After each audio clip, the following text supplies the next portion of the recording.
Predlog za razrešenje Veroljuba Arsića sa funkcije potpredsednika Narodne skupštine, koji je grupa od 31 narodnog poslanika podnela Narodnoj skupštini 13. aprila 2017. godine. Da li narodni poslanik dr. Ana Stevanović želi reč?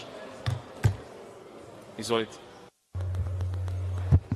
Zahvaljujem se, predsedavajući.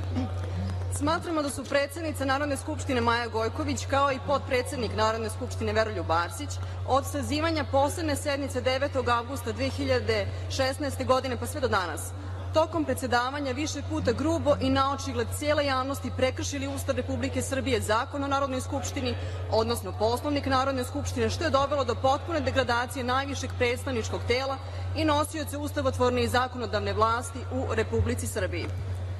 Način na koji predsednik i potpredsednik predsedavaju sednicama Narodne skupštine više nego očigledno dokazuje da su zaboravili na svoje osnovne obaveze kao predsedavajućih i da institucija Narodne skupštine nije njihovo privatno vlasništvo, a još manje vlasništvo njihovih partijskih kolega, kao i činjenicu da svi narodni poslanici imaju jednaka prava i dužnosti.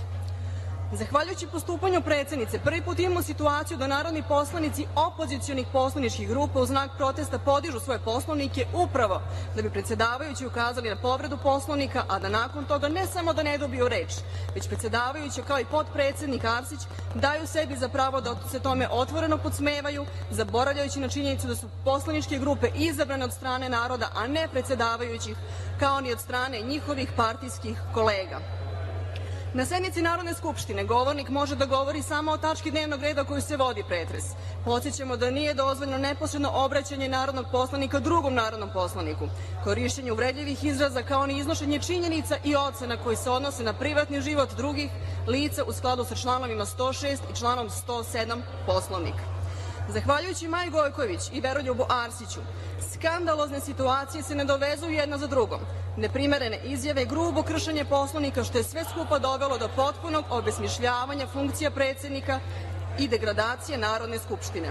Na kraju, ono što je poražavajuće jeste činjenica da su kako predsednica, tako i potpredsednik Arsić da su rešili da se potpuno povinuju želji Vlade Republike Srbije, da im zakoni samo protrče kroz Skupštinu, da se o njima ne raspravlja na način predviđen Poslovnikom, te da javnost Srbije ostaje uskraćena za informacije o mnogim zakonskim rešenjima koja vladajuća većina izglasava na zvuk zvona, iako upravo ta rešenja direktno utiču na životni standard i ekonomsku moć naših građana.